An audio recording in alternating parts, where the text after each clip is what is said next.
Dr. Homebrew is brought to you by 5 Star Chemicals, providing safety and cleaning supplies for brewing, distilling, and winemaking at 5starchemicals.com.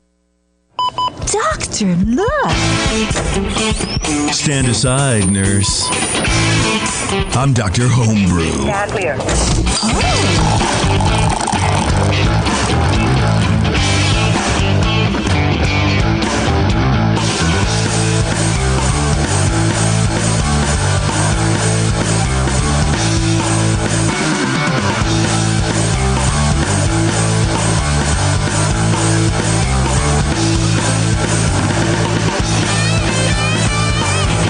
Everybody, welcome back. It's another lovely edition of Dr. Homebrew, the only show that lets you know what's going on before you know what's going on with the other shows. My name is JP. I am your host. With me, as always, is Brian and Lee.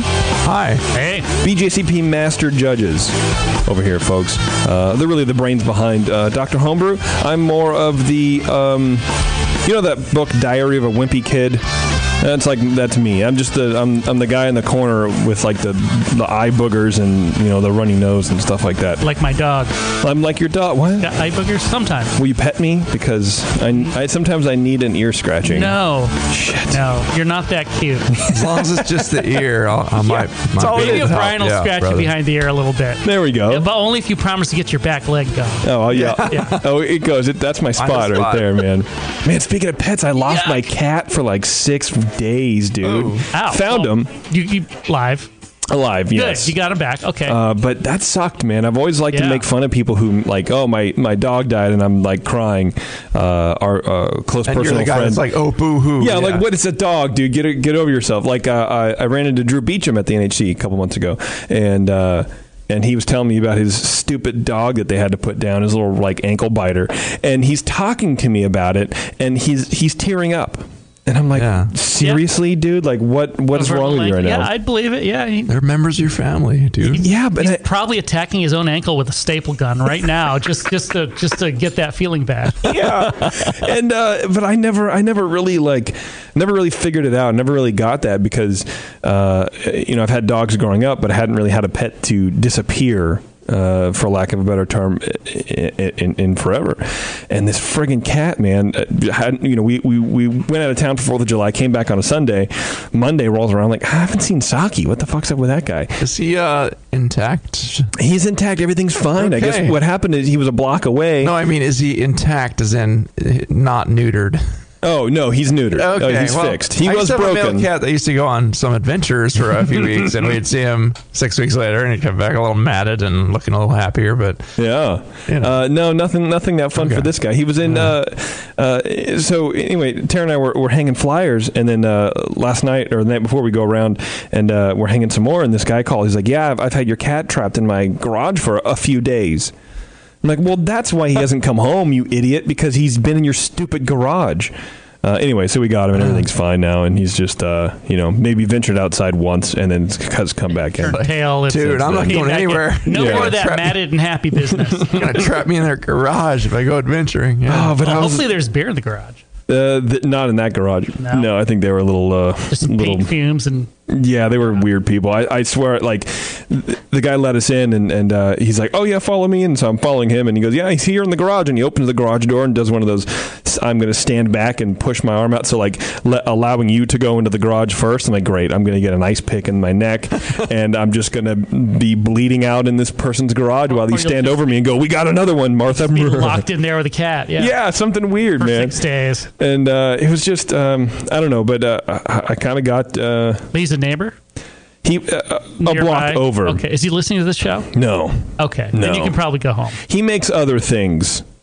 Is the rumor in the neighborhood. Okay. So I wanted to get out of that place real fast. Okay, yeah. Crystalline forms of chemical. Anyway, I was like, oh man, what am I going to do? I was actually depressed yesterday. Because I didn't, he was like, oh, here's a member of my family gone. Now I understand. But now you're elated. He's back. Oh, yeah, now I'm happy. So now if you guys have to put your dog down or anything like that, I'm going to make fun of you to no end.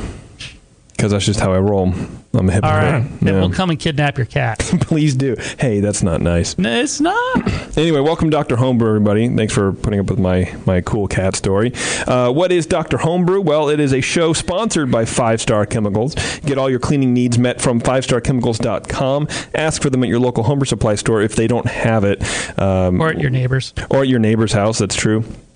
5 Star Chemicals are PBW, Star San, Sandy all that kind of stuff. And what they do is they allow you to clean fully before you sanitize. And that's a really important part of home brewing is sanitization. You go to any commercial brewery and you go, yeah, I have a chemical that does both all at one time. I don't have to do 2 steps. And they will laugh at you because there is nothing that does that to the extent of cleaning first and then sanitizing. So take it from the professionals, take it from the folks at 5 Star, take it from us, the guys in this room. 5starchemicals.com. It's where it's at. Yeah. I mean, nothing short of a fissile quantity of uranium is going to clean and sanitize at the same time. Right. Yeah. And then then you'll never be able to use it again, but it'll be clean. BJCP, Dr. Homebrew, we are a BJCP interactive score sheet. You send us homebrews, and we get you on the phone on Skype here, and we talk about your beer. You know, we run through the entire BJCP score sheet. Brian and Lee, they do a fantastic job at breaking your beer down for you, and then you get to ask questions. Too often we hear, oh, if you want good feedback, enter a competition. Well, that's only half the issue. The other half is you have questions that will come up while reading your score sheet. Well, what does this mean when you say, oh, it has a little too much toasted toasted malt flavor? How do I get rid of that? What do I do? How do I change that? And these are the guys to help you out. So if you want to be on the show, send me an email, jp@thebrewingnetwork.com, and I will put you on the list. I promise you there is a list, and I promise you I am getting to you individually. We're a couple of months backlogged for requests, which is kind of cool. So stick with us. Tonight we have, what do we have? We have an American Pale Ale from Ted. And we're doing another commercial example, right? Yeah, we're doing another commercial beer. We haven't done for a while, yeah. What's the style we're doing? Russian Imperial Stout. Russian Imperial Stout. Russian Imperially Stouted. Right. It's fat, royal, and big.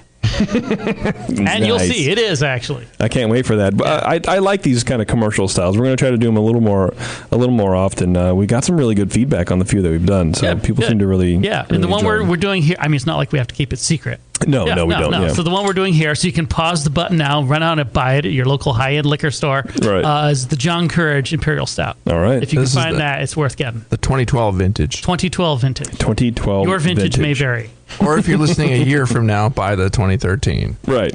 And see how it changes. There you go. Or if you're listening 10 years from now, come talk to me. I might have a few bottles of 2012 left. I'll sell you for like $80. Wheel me around. Yeah, right. Yeah. JP will buy. Yeah. What? He said he would. Let's get Ted on the line. What do you think? Let's get Ted. Let's just jump right into this whole stupid thing. Ted, are you with us? I'm here. How are you guys doing? Good. Man. How are you doing?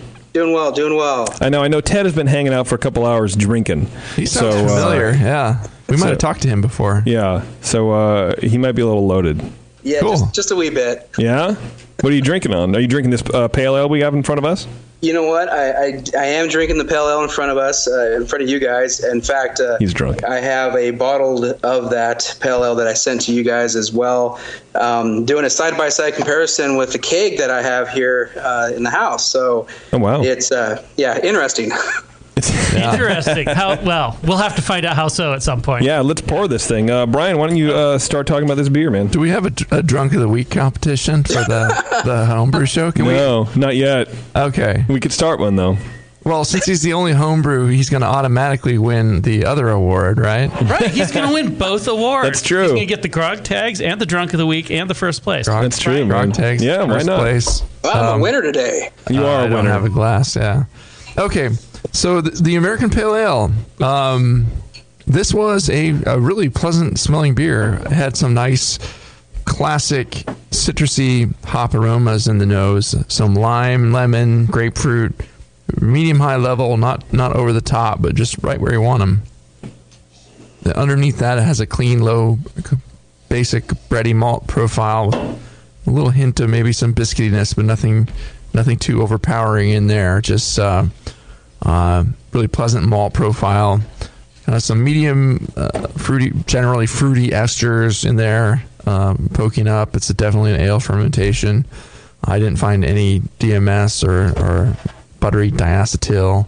In the appearance, it was a little bit hazy.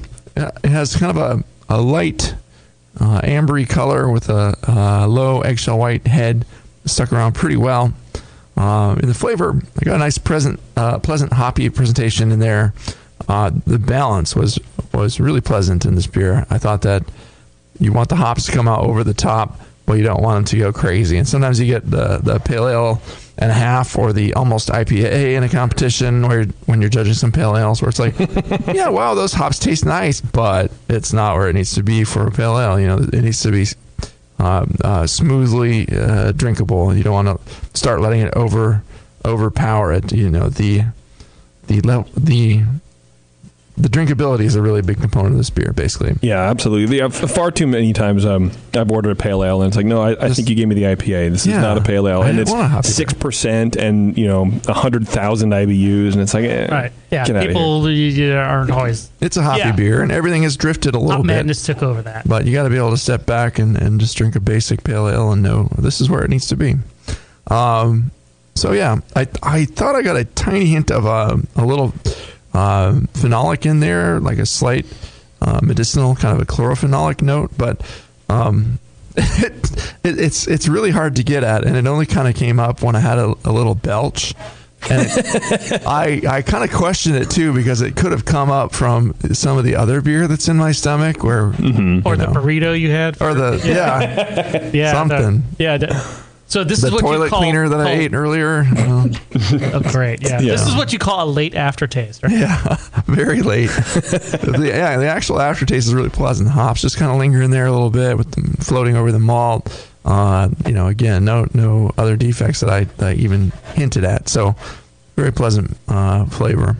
Medium light body, kind of where it should be. Medium carbonation. A little bit of creaminess.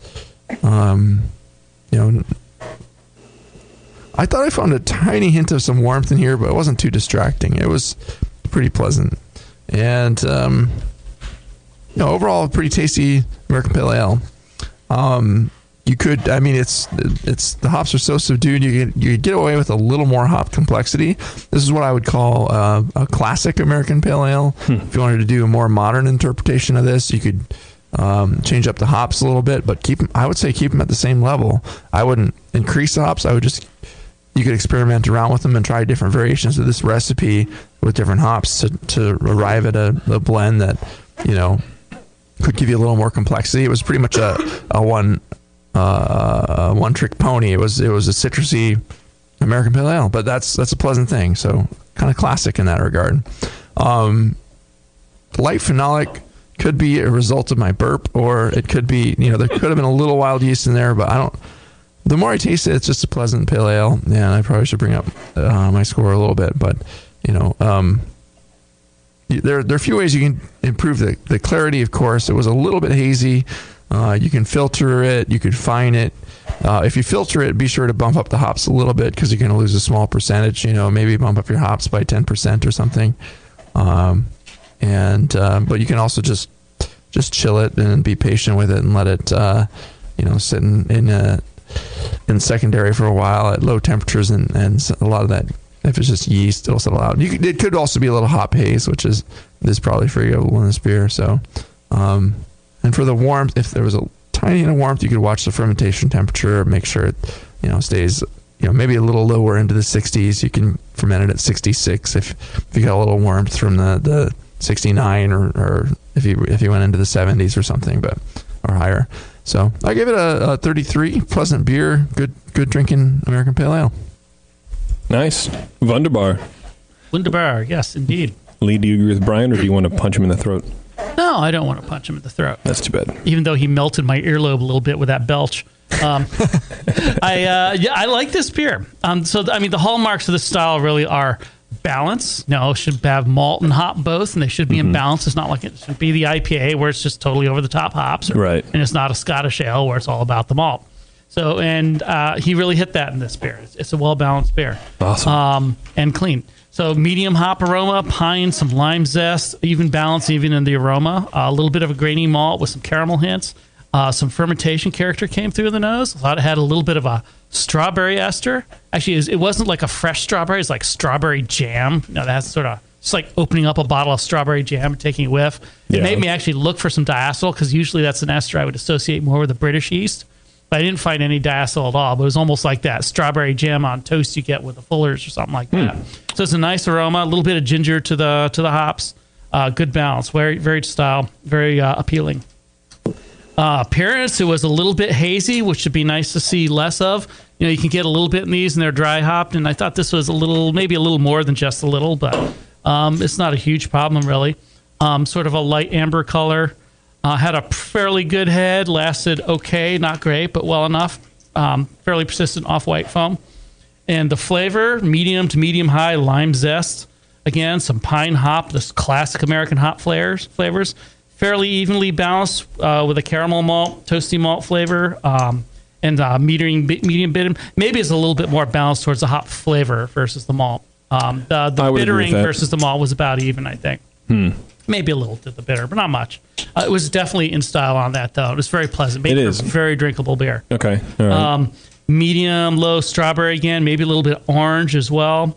I found it finished a little bit on the sweet and sticky side for American Pale Ale. So it left a little bit of sweetness, a little bit of like sticky on the lips. But now you can get that in some of these. Hop flavor was lingering, some berries, some toast, some malt. A little bit, the bittering seemed to get just a touch rough in the finish, but not bad. That's pretty common with these, though, but it's not really. As it warms, you get a little bit of that, too, yeah. When it was colder, it was pretty smooth. Yeah. Medium body, carbonation good, not warmy or stringent. A little bit drying from the hops. I'm kind of guessing this is dry hopped. I don't really know. But, pretty good again. All in all, I thought it was well balanced. It was clean. It was very tasty. It had everything you look for in American Pale Ale. It was perhaps a touch on the sweet side, but not bad. A touch on the dark side, but within limits. Both of those put together, you could almost wonder if this is edging into American Amber Ale territory. But honestly, I think this is too hop forward to be. Yeah, this would be too hop forward to be just a regular American Amber. For me, I thought it was a pale. I thought it was bitter. I thought it was a little too bitter. You thought it was too bitter? Am I wrong on that? Oh, are you talking to me? No. Sorry. I just paused to take a taste. I don't think it's too bitter. Yeah, it's probably as it warms up, it's a little more bitter forward than it was before. Yours was kind of medium in check, but as it warms up, it's a little more noticeable. It's not IPA-like by any means, but no. I think I don't know. Maybe I'm just hypersensitive to bitter beers, but try to make yourself belch. Maybe it's that phenolic. Yeah. Right. Yeah. No, I get Nutella, which is weird. Yeah. Nutella. Okay. That is interesting. Just kidding. Yeah. No, I thought it was good. In general, I gave this 40 points. I thought it was a very nice example. In general, I think there's some fine-tuning you could do here. Either less dry hopping and more flavor hops, or maybe trying a chill crash or light filtration to get rid of some of the haze, which I'm guessing, I don't know, but I'm guessing might be hop-derived if it was dry hopped or had a lot of hops in it. And maybe try and reduce the sweetness a little bit. Maybe slightly higher mash temp, or probably more likely just maybe do something akin to a diacetyl rest at the end of your ferment. When you start to slow down, bump the temperature up. It's a good way to do that. Just to make sure they finish out. Right. But those are little things. I mean, as is, it's a really nice beer. I thought it was very good. What'd you give him? 40. 40. Yeah. Nice work. Yeah. No, I thought it was very well done. All right, Ted, what's your recipe, man? Let's get into that. All right, so the recipe and you're correct. I did dry hop on this one. So the haziness definitely came from, my opinion anyway, came from the dry hop. Just your normal, 2-row, a little bit of Munich, about a pound of Munich, some Crystal 20 and Crystal 60, roughly each one of them, just shy under a pound, and a little bit of wheat malt for a little bit of body. My hops that I ended up using, this is the fourth time that I've made this Pale Ale, and the last go around was a little too harsh, a little too bitterness on it, so I ended up moving my bittering hops to 30 minutes, and I bumped it up a little bit for IBUs, and I used Falconer 7Cs for my bittering, and then for my flavor hops, I dumped in about an ounce of Cascade, and of course I dry hopped with Cascade and Centennial for about 5 days. Yeah, that Centennial classic profile. Yeah, that Centennial gives that little lime, a little bit of pine. Yeah, right. Yeah, good hops. Oh, beautiful hops. I love it. Yeah, and that adjustment is a pretty cool idea because that's a way of shifting, more hop material away from the early part of the boil, which can give you a little more of that harshness. Mm-hmm. And that it to me it wasn't harsh at all. It as it warms up, you got a little bit of the bitterness was more noticeable, but it wasn't. It still wasn't harsh, and it's just like you can push even more hops towards the end of your boil and get your bitterness from a 5-minute addition. Right. Yeah, if you really into a hop bursted pale ale. But yeah, I mean that would change the whole balance of it too. I think what you ended up with was a pretty good place to put your hops there. Yeah, cool. Yeah. Nice. So I guess, to ask you guys, you're talking about the sweetness and doing a higher mash temp and doing either that or a diacetyl rest with this thing would improve that sweetness.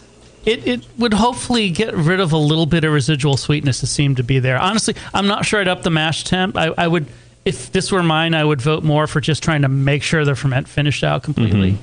Okay. But it's not like I'm saying it's bad. It's just I think it's just got a little bit of a little bit of that lingering sweetness just sort of stands out a bit. So just to clarify, nicer if it was gone. Yeah. You suggested lowering the mash temperature to dry it out a little bit. Yeah, lower. Okay. Yeah. Oh, lowering. Okay, yeah. I thought it was higher. Yeah. No. If I said higher, that would be wrong. Yeah, if you increase the mash temperature, it's going to leave, the alpha amylase is going to be more active. If you lower the mash temperature, the beta amylase is going to be more active, and that's what separates the chains of starches into the individual sugars. The alphas are kind of just breaking the branches apart and breaking them in kind of random places there. So, well, not random places, but yeah. Anyway, yeah, lower mash temp. If you're at 155, go down to 151 or 149 even can give you a nice dry pale ale. Actually, I think with this one here, I mashed about 152. Yeah. A little low, and it was, I fermented I can ferment as best as well as I can at 68 degrees. So I pitched under, and it came up a little bit, and so hopefully I hit where I needed to hit. Maybe I can just do it a tad bit lower than I did before. 152 is a pretty good place to be. This could also be coming from your specialty malts. You mentioned adding a little bit of wheat to add some body. You mentioned use 2 different kinds of crystal. You could simplify your recipe. Just do one kind of crystal and a base malt, and there you go. Yeah. Make a pale ale, or a little less of both crystals. Yeah, I mean, throttling back on that could dry it out a little bit too. But again, you're the one who's going to drink most of this. If you like it as it is, I wouldn't recommend you change it. It wasn't overly caramelly, and the sweetness to me wasn't overt. But yeah, it was. You could dry it out a little bit. That was a very fine point I think that Lee made about that. But yeah. Ted, can you do me a favor, run through your hops? We had a question in the chat. The guy didn't catch those. What were they again? So I did my first hop addition at 40 minutes. I think I said 30 minutes. Of course, I've been drinking. And that was roughly just about an ounce and a half of Falconer 7Cs.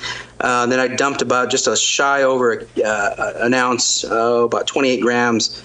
Almost 29 grams of Cascade at 10 minutes. And then I ended up doing a dry hop with Cascade with about 2 ounces worth of Cascade for about 5 days. And I did a Centennial dry hop for 3 days at about an ounce. Okay. How many IBUs do you think you got out of that Falconer at 40?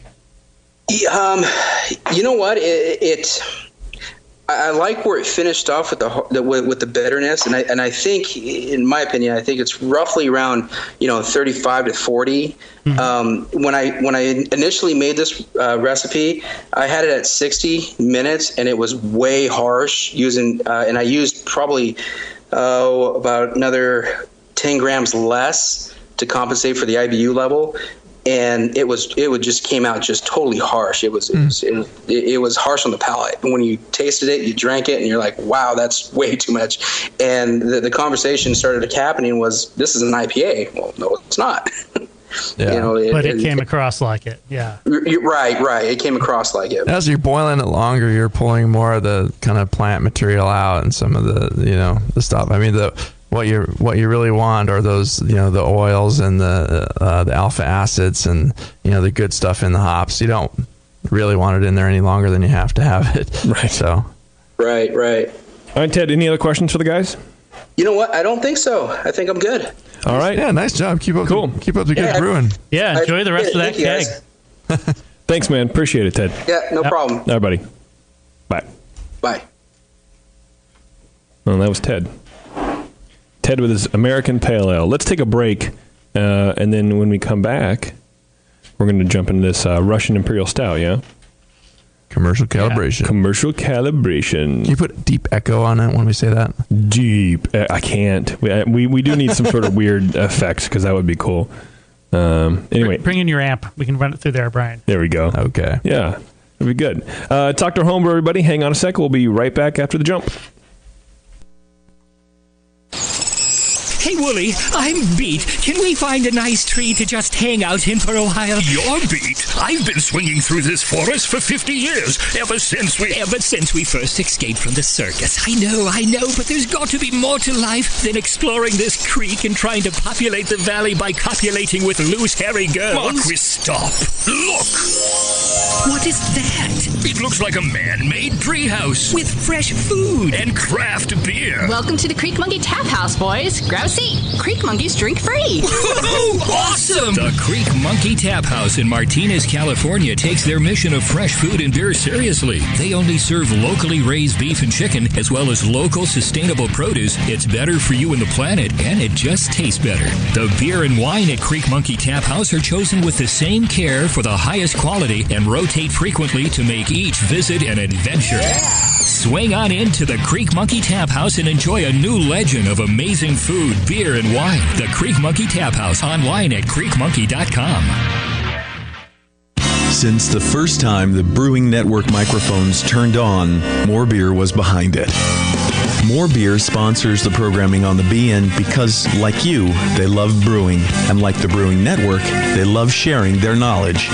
Morebeer.com isn't just a website to place your next equipment or ingredient order. Morebeer.com also gives you access to free beer information that will make you a better brewer. Go to morebeer.com and click into the Learning Center. You'll find podcasts, technical facts, video tutorials, and more, including access to The Buzz, More Beer's social network of more than 5,000 members. And some of them might even be crazier about beer than you are. Get over to morebeer.com today and take advantage of The Buzz, the forum, the Learning Center, and make sure you're signed up to receive the newest More Beer catalog. More Beer, bringing you absolutely everything for beer making. Hello, fellow BNers. This is Sully from the 21st Amendment Brewery located in San Francisco, just 2 blocks from Giants Park. Before Nico and I opened the 21A and before I was a professional brewer, I homebrewed on my small 4-burner apartment stove in a back house in Santa Monica, California, making my extract brews before graduating to the daunting idea of all-grain brewing. Homebrew books and information was hard to come by back then. The internet hadn't been invented yet, along with other things we take for granted today, like electricity and potable water. One thing I wish I had back then when I was learning was a radio show that could teach me the ins and outs of brewing and answer questions that I had about homebrewing, a resource for making great craft beer. The 21st Amendment Brewery is excited to be a proud sponsor of Dr. Homebrew, a great show that teaches you what you need to know about making incredible beer. Good stuff. Listen up, you might learn something. I certainly did. And thanks for your support. Tasty Crack Kings. This is a public service announcement. Hey, dude, I think there's... what's wrong? You don't look so good. There's something wrong with your beer. It's making everyone sick. Don't let your beer make your loved ones ill. Proper cleaning and sanitation is the key to avoiding puke on your shoes. But I used an all-in-one. Cleaning and sanitizing cannot be done in a one-step process. No cleaner can sanitize, and no sanitizer can clean. The amazing chemists at 5 Star Chemicals have your solution. Clean with BBW and sanitize with Star San. Fantastic! Your friends and loved ones will thank you. 5 Star products are available at fine homebrew shops near you and online. Put your best beer forward with 5 Star Chemicals, your one stop for the cleanest 2-step solution. Dr. Homebrew, please report to the ER.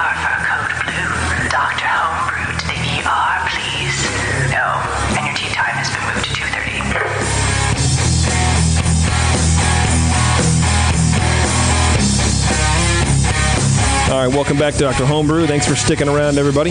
We're going to jump right into this commercial calibration. Again, these things aren't just because we want to drink this beer and hang out and slurp on it and talk to you about it. We do. Well, we do, and we will. But really, our goal for these kind of things is so you guys can buy these and hopefully, calibrate your palate, I suppose, for lack of a better term. Are you tasting the same things we're tasting? How do you develop that vocabulary to taste beers? Well, you listen to other people taste the same things that you're tasting, and while we all can't be in the same area at once, doing this sort of thing, hopefully this kind of stuff will help you out. So we like to find beers that are widely available commercially, so you can pretty much go anywhere and run and grab this. Now, I know Russian Imperial Stout is a little harder to find, but it's still something new that we haven't done before, and I think it's going to be a really good learning experience. It's a beer with a lot of flavors, very, very complex, and in my opinion, really, really hard to make well. Yeah. So again, if you can find it, sit back, relax, crack one open, and let's see if you can get the same things that we're getting. Brian, why don't you introduce us? Well, yes, to the style. I would like to. The BJCP says about this beer in the overall impression section, it's an intensely flavored big dark ale, roasty, fruity, and bittersweet. To me, that's kind of the key of the beer, is the bittersweet character of it. Yeah. And it has a lot of alcohol there too, but it needs to be smooth and big and dark. Almost like a bittersweet chocolate is kind of. And it can be almost that balance. It can be almost black. Jamil and John would, say that it's as big, rich, and bold as stout can be. It seems that in this style there are really no upper limits, only minimums. I like that little quote there. Only minimums, right? It has a lot of coffee, dark chocolate. It can have even tar-like notes in there. Dark fruit, hops, alcohol. Although it needs to be smooth, not hot or harsh. So, and you need to keep it from being sweet or syrupy when you brew it. So, and you can read Jamil and John's book about the brewing classic styles to learn how to do that at home. But this is a commercial beer that we're tasting. And again, it's the this is the John Courage. The John Courage. Imperial Stout from the Who Courage makes this? Brewery. It's Courage Brewing in England. 2012 vintage. Never heard of it. It is 10% alcohol by volume, so it's a pretty big beer. Yeah. This bottle is serial number 039953. There you go. Yeah, it's a pretty well-known old-school British brewery. They've been around for a long time. I mean, I don't think they weren't the originators of this, but I think they probably jumped on this bandwagon fairly early. This was a style that was originally invented for export. So it was kind of like the after IPAs were a big export business, pale ales and all that. These started going north and into the Baltics. And the British started exporting Imperial Stouts. And they were historically, supposedly very popular with the Tsar's court, which is how the big stouts got the name Russian Imperial Stout. Okay. Because they sold a lot of it to the Tsar's court. They're very popular there. It's an English style, traditionally. It's an English style, despite the Russian name. The Russian was actually the market for a lot of these. So if I'm sourcing Russian hops, I'm doing it wrong. Who's to say? But you'd expect English hops. Okay. The interesting thing is, it's a very popular sort of annual one-off style for a lot of American small breweries to make. They love to have these around in the winter. Yeah. The American ones are mostly a little bit different than the Russian ones. Than the English ones. The English ones tend to be very focused on the character you get from the malt and the esters. And the malts often tend to be chocolatey, coffee, things like that. Whereas the American ones tend towards a darker, more ashy profile fairly often, not in all cases. And unsurprisingly, they tend to be much more hop focused. I can't stand that ashy, ashy black patent.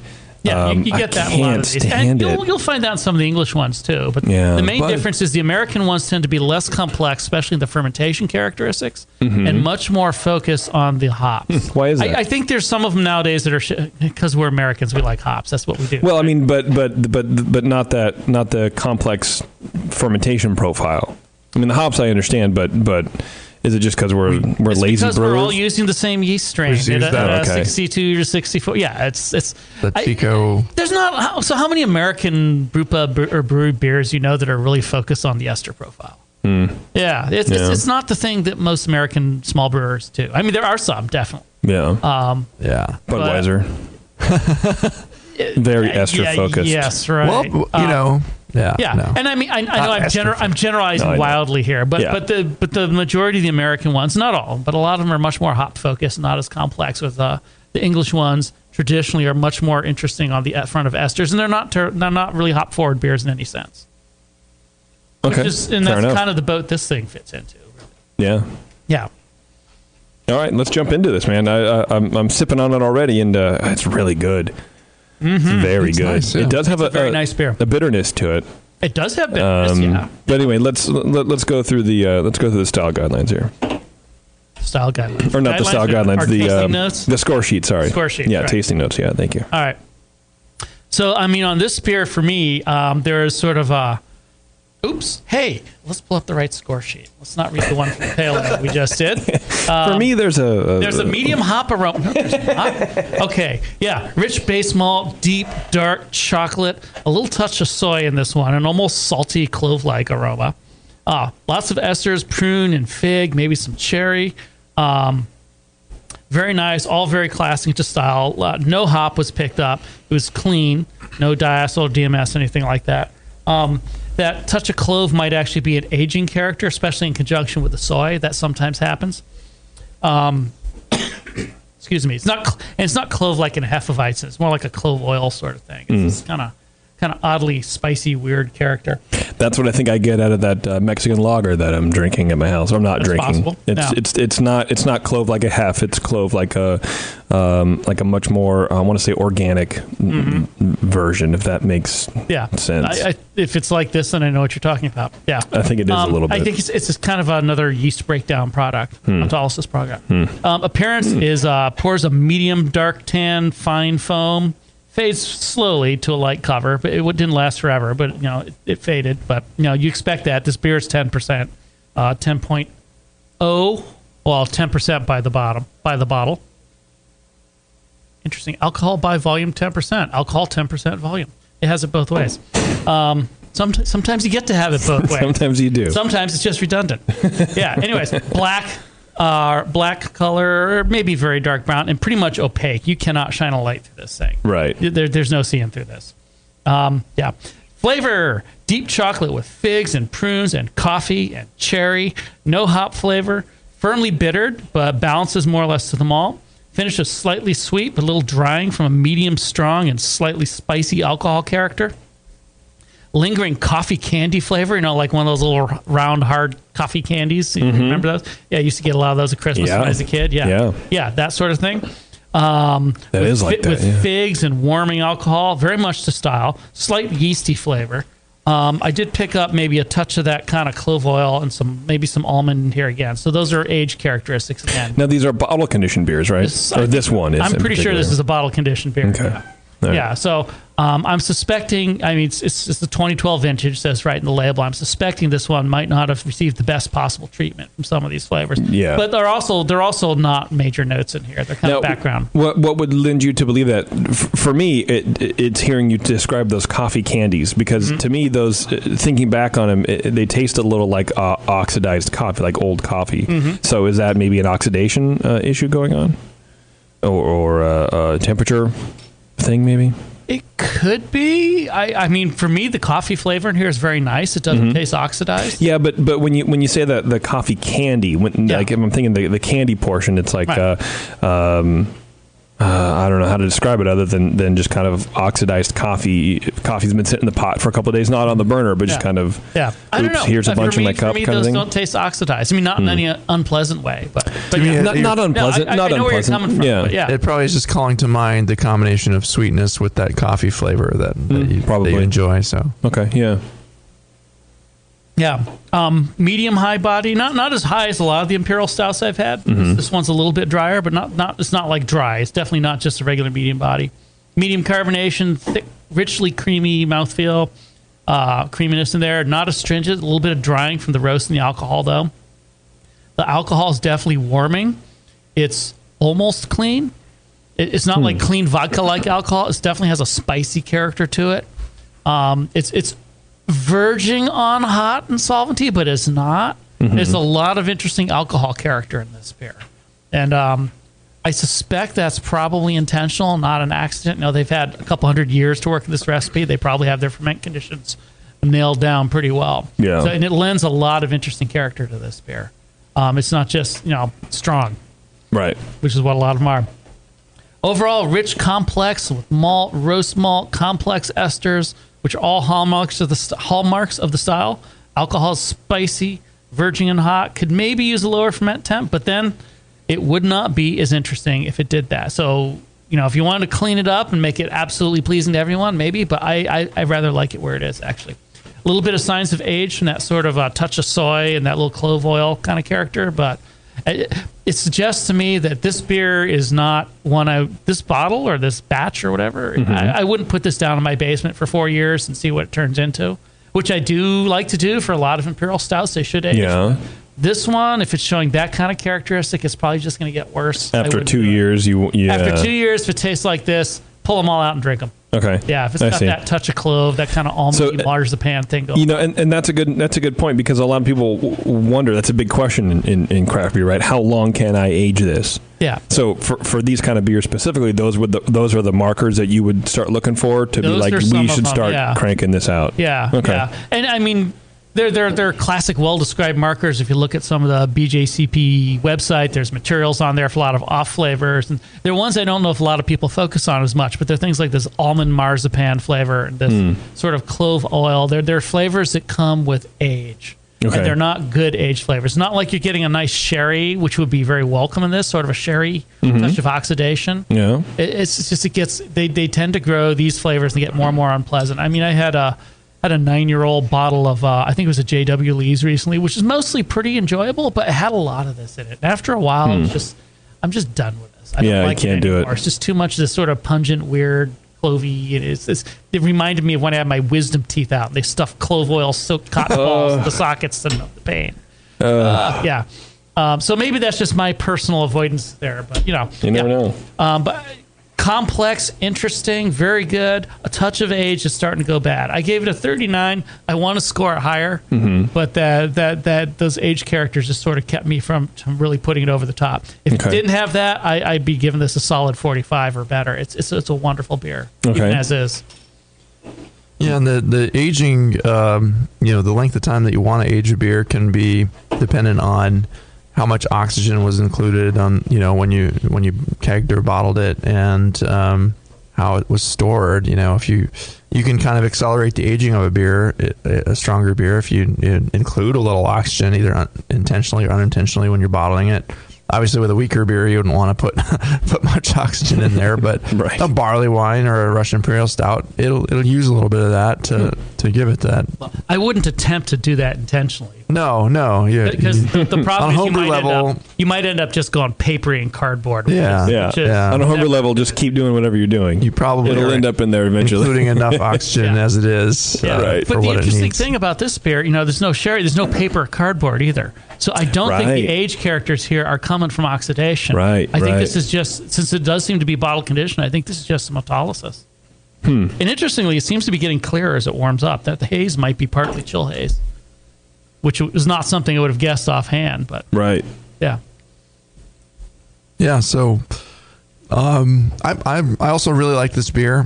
The aroma came across as a nice, smooth. Had some like treacle, rich chocolate.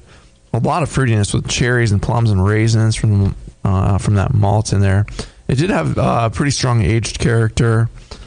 To me, it wasn't unpleasant. It was aging nicely, and it was to a point where it's starting to taste really good. So on the bottle, it says you can age it up to 13 years. Yeah, I agree with Lee. I might not go that far with this bottle. You can, but with some Russian Imperial Stouts and with those American style Imperial Stouts, the hops are going to fade a little bit more. That ashiness is going to become more subdued and meld with the other flavors. With a beer like that, I lay down some Narwhal and some Old Rasputin to taste in a year or 2 years or whenever I get around to tasting it, like that. But yeah, this one's a different animal. The hops are really subdued in this. If anything, just a low earthy floral note. Kind of below everything else, really subdued. No bad flavors such as DMS or diacetyl or anything, or aromas I'm on still, sorry. No funky aromas in there, but just richly roasty and chocolatey.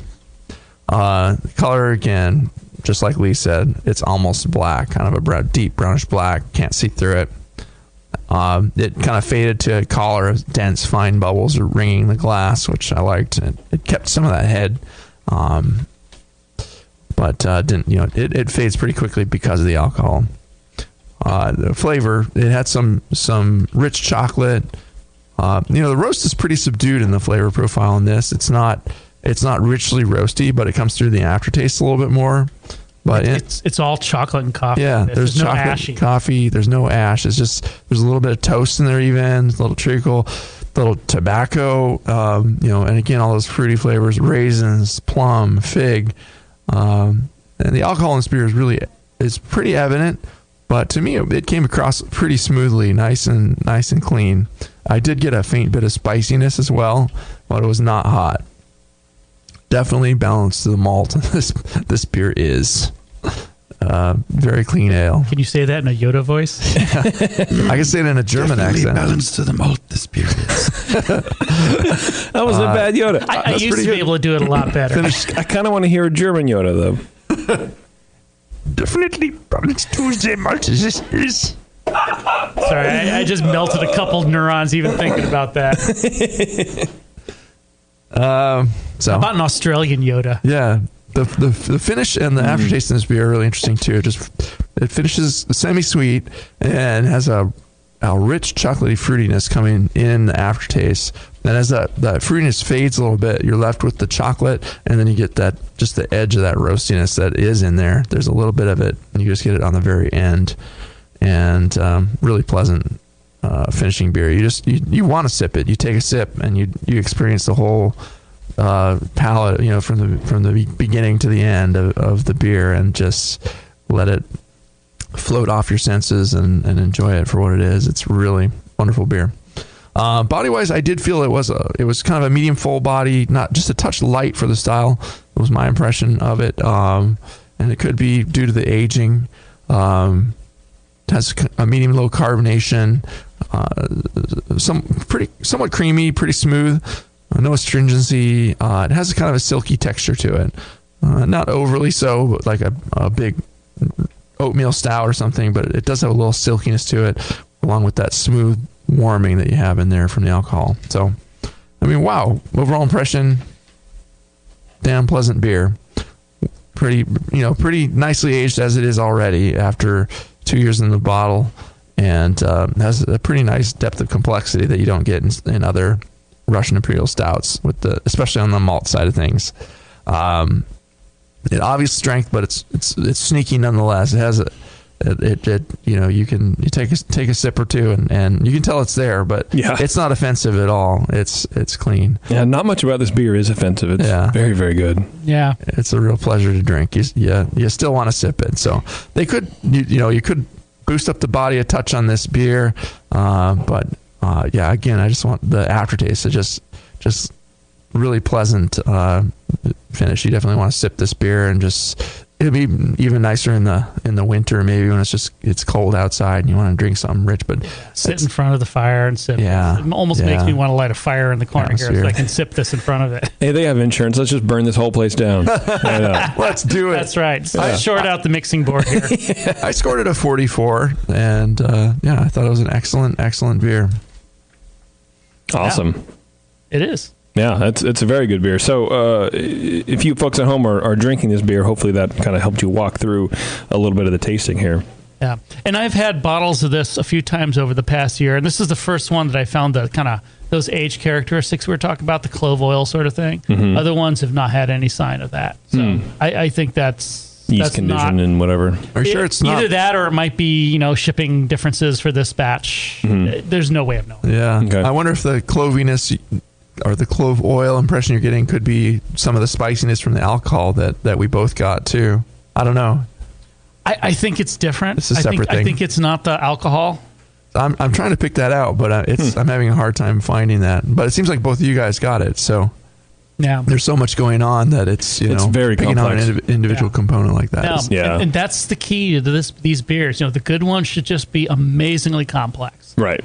Mm-hmm. I mean, I like the phrase out of the BJCP style guidelines. It's like a black barley wine with every dimension of flavor coming into play. And a good one of these has that. Yeah. You've got malt, you've got chocolate, you've got roast, you've got a little bit of hop, you've got some esters, and you have more esters, and yet more esters, and alcohol, and spicy alcohol. And tough. It's a tough style to get a hang of, man. Going, yeah. And the specs, well, you can't call them specs, I guess. The style guidelines, show the IBUs as being 50 to 90, so it's pretty substantially bitter too, considering everything else that's going on there. It kind of is surprising that it can be that bitter and but still with a lot balanced. of variation in that range. This one has probably faded to maybe a 40s range with the bitterness, but some of the bitterness may be coming also from the dark malts. The impression of bitterness there. So, all right, yeah, cool beer. Yeah, well, hope some other folks found some of this as you're listening and are enjoying it with us, because it's a pleasant experience. Yeah, for sure. I heard of John Curry, but I didn't know they made a Russian Imperial Stout. I'm pretty stoked now that I got another. Maybe about the only thing they ship over here. I'm not sure they send anything. I thought else. don't they do like a barley wine or some shit like that? I've seen at Monument Liquors up here or something. Maybe, I don't know. This is the only one of their beers that I've semi-routinely seen in the U.S. Yeah, interesting. Let's take a break, and then when we come back, we'll do our rundown of Ted's beer and just get out of here, since that's the only homebrew we had. Right. It's Dr. Homebrew, everybody. Hang on just a second. We'll be right back. Woohoo. That's it. I've had it. I am never putting hops in my beer again. What? Why? It's just too ridiculous. Insane prices, stupid contracts, high shipping costs, crappy selection. Dude, you need Nico Brew. Nico Brew will rock your f***ing face right the f*** off your f***ing skull. $5 shipping to all 50 states, plus fantastic international rates get you low prices on Nico Brew's great selection of hops and more. Whether you're a home brewer, a pro brewer, or a homebrew shop owner, Nico Brew can get you the hops you need in increments big and small, single orders, spot buys, or full contracts. And there's only one place to join the uber special secret elite bare bones club, where you'll get the best deals anywhere. Holy shit! NicoBrew.com.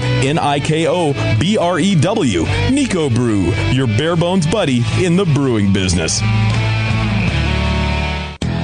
Are you a member of the American Homebrewers Association? Well, you should be. Members of the AHA can focus on brewing beer, and the AHA takes care of the rest. The American Homebrewers Association advocates on behalf of homebrewers like you to legalize the hobby in all 50 states and make sure that beer laws make sense. Plus, there are many great benefits that come with your AHA membership, like AHA member deals that give you awesome deals at bars, restaurants, breweries, and more. Zymergy Magazine and Zymergy for tons of articles, how-tos, easy-to-follow recipes, and news about the hobby you love, and access to the members-only content on homebrewersassociation.org. But the AHA can't do it without your support. Join today so the American Homebrewers Association can keep fighting for your homebrewing rights. Visit homebrewersassociation.org or join now from the homepage of the Brewing Network website. Relax. Don't worry. It's the American Homebrewers Association. As a brewer, you already don't settle for second best. You want great tasting beer and you want great equipment to make it with. So don't settle for the second best grain mill. You want a monster mill from Monster Brewing Hardware.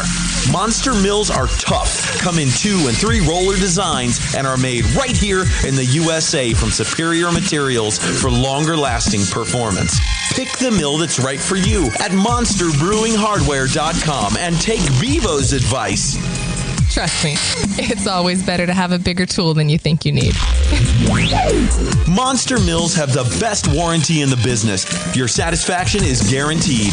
Visit monsterbrewinghardware.com now and check out all the mills and mill accessories. Don't settle for second best. Get a monster mill from Monster Brewing Hardware. Have you ever dreamed of attending the World Brewing Academy? This year, thanks to Lallemand and Danstar, one lucky brewer will make that dream a reality for free. Lallemand and Danstar invite you to enter the Beer School 2015 contest. One lucky grand prize winner will receive fully paid tuition to the 2015 World Brewing Academy web-based concise course in brewing technology worth almost $4,000. From now until December 13th, 2014, every Danstar yeast packet you use is your ticket to enter. Visit danstaryeast.com for the details and to print your official entry form. There's no limit on the number of times you can enter, so get brewing with Danstar and get your entries in to the Danstar 2015 Beer School Contest. Whether you want to build your home brewing skills or build a career as a professional brewer, this course will change the way you think of beer and brewing. Enter at danstaryeast.com and get the dry yeast advantage with Danstar and Lallemand Premium Brewing Yeast, and enter to win. Ma'am, I'll need to take your top off for this examination. Oh, doctor. All right, everyone, welcome back. Thanks for hanging out. Dr. Homebrew, we're just wrapping up here. We just popped a beer from a listener whose beers we're going to have on next month, Russ, and he gave us a nice bottle, a very nice bottle of Founders, which is in Michigan. We were just out there for NHC. I never got to go to any Founders things. I had to work. You were lost. I was lost. I had a lot of Founders in Chicago when I was there too recently. It's good. Good Midwest beers. This is the Backwoods Bastard Ale aged in oak bourbon barrels. What's interesting is I had to get online and go to Beer Advocate to figure out what the hell a Backwoods Bastard is. Apparently, it's supposed to be a Scottish wee heavy. Is it different from a Creek Monkey? It might be different from a Creek Monkey, but what the fuck? Why don't you just put it on there? Come on. You're marketing to craft beer lovers who want to know what styles are. We are not just these kind of people who, I drink beer and this is what it is. This is a beer. Maybe they just figure Backwoods Bastard's what's going to sell it. That and the fact that it says bourbon barrel aged on the bottom. It is bourbon barrel aged. Which does explain a lot of the flavor profile. I wonder, does Skull Splitter, Orkney Skull Splitter, does that say that it's a strong Scotch ale, or is it just a given? I don't know. Well, look at the label. Yeah, I don't know about that, but that I would give a little more leeway to, because they're not a modern day American craft brewery. Right. Who you getting chlorophenol now, Brian? Are you smelling my burp? Yeah. I don't know. You were saying. No. I was probably going on too much of a rant. I don't understand that. You're making me work to figure out what the fuck I'm drinking. A lot of people don't care. But I think more people care than not care. Mm-hmm. I'm gonna start a brewery just to piss off JP that just puts out beers with different colored labels. This is the white label beer, and it just says beer, and it has it might list the ABV if I'm forced to list that. You mean, and you're gonna call it Chimay?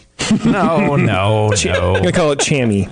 And the colors will be very subtly different. So you get the chartreuse beer, and then you get the greenish yellow beer, and one tastes awful and one tastes really great. And JP will be like, "Oh, is this chartreuse or and then you find out which customers are colorblind, right? So you can't tell the difference. Damn, I got that crappy beer again. It all looks red to me. Great, sorry. Yeah, right. Wonderful. It'll be the chili pepper beer. But thanks, Russ. And Russ even signed it. What did he say? That was cool. Yeah. Thanks for Dr. Homebrew being Army. Yeah, that's Russ, pretty cool. Last name omitted, whatever. I don't know. Do you say it? Do you say the last name? He's in the witness protection. I've been doing the show a year and a half. I don't remember if you usually say people's last names. No, I don't, but not for any reason, just because I don't want to pronounce people's names. Right. Okay. Yeah, he wrote it on the dude's cowboy hat. Russ is hard enough. This old, grizzly, he knows who he is. Bearded dude on the label with an axe behind his shoulder, and his eyes looked a little glazed over, and they wrote BN Army on the hat. He's probably been drinking. That's what I think of when I think BN Army, right there. Yeah, that guy. That's old dude, old Creek Monkeys, backwoods bastard. Yeah, it's pretty good. Love it. Thanks, Russ. Appreciate it, man. Very nice stuff. And we have a couple other stuff. He has a can, I think, of Great Lakes Brewing or something, like a black IPA, which is my favorite, and then a can of barley wine. I forget. I saw that can. Yeah. So we'll have to crack those open when he's on the show next month and taste it with him. It'd be pretty cool. Yeah. Awesome. So anyway, thanks, Russ. I appreciate it, man. And then just real fast, we'll recap Ted's West Coast Pale, right? Oh, right, yeah, the West Coast Pale. Very nice beer. Recap. What was up with that beer? Yeah, it was nice. It was a good beer. There you go. Good balance. Good classic Centennial Cascade American hop aromas and flavors. Nice balance between the malt and the hop. Pretty even. Slightly a little to the bitter and the hop, not much. A little sweet in the finish. That was the only thing I thought really could be fixed. Maybe a little bit drier. But all in all, a real nice, well-balanced, drinkable American Pale Ale. Clean, little hint of nice ester. Dead on. Awesome. That's beer. I gave it like a 40 points. Yeah, the drinkability and the balance are key to this style, and that he hit both of them. It's pretty tasty stuff, and the malt, the malt is there just enough to support, and it's got that clean bready character with a little bit of biscuit. One of the things it says in the style guidelines too is you don't want to go too caramelly with your pale ale. And that was one of the things where you maybe could make a slight adjustment and back off the caramel a little bit, and that would also bring back the sweetness a little bit, make it a little bit drier and even a little bit more drinkable and smooth. But it was great as it was. So, yeah, nice beer. I thought I got a little phenolic in it, but again, it might have been my burp. So take the plastic wrapper off the burrito next time before you. There you go. Yeah. And thanks to John Courage for sending in a Russian Imperial Stout. That was very nice. Yeah, it was very nice. John, yeah. Nice. Too bad we couldn't get him on the line, huh? Yeah, he's tied up at the moment. It's nighttime there. Yeah. Yeah. Anyway, thanks very much, guys, for hanging out. And, of course, Ted, since you were the only homebrew on the show, you are the winner of the $40 Grog Tag At Least Your Beer Will Look Good gift certificate. I will get that out to you tomorrow. Thanks very much for sitting in all the beers that you did. And he's the winner of the best homebrew of the night. And the best homebrew. He's a big winner. And he's the winner of the drunk of the week at Dr. Homebrew. Sure, right. Which he gets nothing. All right, and thanks to John Courage for sending that beer in. Of course, John Courage is dead. So. But that's all right. His beer lives on. I thought he called in earlier. He didn't. He may have called in. It may have been my mom. I don't know. It was on the spirit phone. I was trying to tune into his essence. Well, you did great. His essence is definitely there. Alive and well. In the bottle. Yeah. Bottle. Right. Alive and well and only slightly aged. All right. Thanks, everybody, for sticking with us. It's been Dr. Homebrew. Thanks to Ted for sending in some beer. Thanks to 5 Star Chemicals. Go to 5starchemicals.com. They're also on Facebook, and I think they're on Twitter, but I don't really know. Anyway. Maybe Instagram. But thank them for sponsoring the show. That'd be great. And of course, the best way you can thank them is buying their products, asking for them in your local homebrew supply store. So check them out, 5starchemicals.com. Until next time, everybody, take it easy.